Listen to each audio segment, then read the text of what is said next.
Vote কাকে দিবেন সেটি আপনার ব্যাপার। আপনি আমাকে ভোট দিবেন না, দিয়েন না, ডাজন্ট ম্যাটার। আমি আপনার ভোট বলছি না যে আমাকে ভোট দিতে হবে, আমি আপনাকে শুধু বলছি আমাকে সহযোগিতা করুন। নিরপেক্ষ সরকার প্রতিষ্ঠার মাধ্যমে আমরা যে নির্বাচন পার হব, সেই নির্বাচনে বিএনপি সরকার গঠন করলে বিএনপি একা সরকার গঠন করবে না।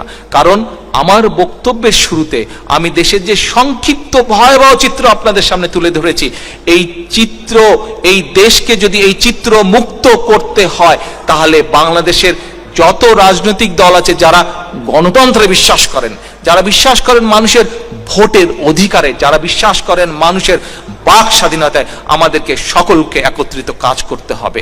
আমরা নিরপেক্ষ সরকারের মাধ্যমে আমরা নির্বাচন বৈতরণী পার হলে আমরা একটি জাতীয় সরকার গঠন করব। সেই জাতীয় সরকারে আমরা সেই জাতীয় সরকারে আমাদের সাথে যারা যারা থাকবেন, এই আন্দোলনে শরিক হবেন, তাদের সকলকে নিব। শুধু যে মন্ত্রিসভায় তারা থাকবেন, নট দ্যাট, সেটি উদ্দেশ্য নয়। উদ্দেশ্য কি? আমাদের দেশের দুর্নীতিকে আমরা কিভাবে নিয়ন্ত্রণ করব, দেশের বিচার ব্যবস্থা কিভাবে স্বচ্ছ হবে, দেশের আইন শৃঙ্খলা কিভাবে সঠিকভাবে কাজ করবে। বিএনপি হিসেবে আমাদের যে মতামত থাকবে, আমরা চাই অন্য অন্য রাজনৈতিক দল যারা আমাদের সাথে আসবেন তাদেরও সেই সব বিষয়ে মতামত থাকবে, এবং একসাথে বসে আমরা সঠিকভাবে নির্ণয় করে একটি সুনির্দিষ্ট মতামতের ভিত্তিতে আমরা দেশকে পরিচালনা করব।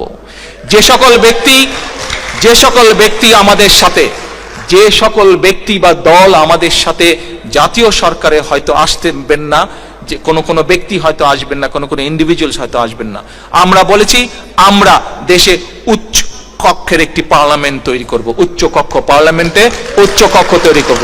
আমরা চাই সেই সকল ব্যক্তিবর্গ যারা দেশের স্বাধীনতায় বিশ্বাস করেন, যারা বিশ্বাস করেন মানুষের বাক স্বাধীনতায়, যারা বিশ্বাস করেন মানুষের ভোটের অধিকারে, সেই সকল বিষয়, এই যে আমি যে বিষয়গুলো বললাম, দেশের বিচার ব্যবস্থা, দুর্নীতির বিরুদ্ধে কিভাবে আমরা কাজ করব, কিভাবে দেশের উন্নয়ন করব, এই সকল বিষয়ে আমরা তাদেরকে আহ্বান জানাবো যে পার্লামেন্টের উচ্চ কক্ষে তারা আমাদেরকে সেই সব বিষয়ে অ্যাডভাইস করবে। উপস্থিতবৃন্দ, এটি আগামী যে নির্বাচন, আগামী যে নিরপেক্ষ সরকারের অধীনে নির্বাচন, এটি শুধু বিএনপি না।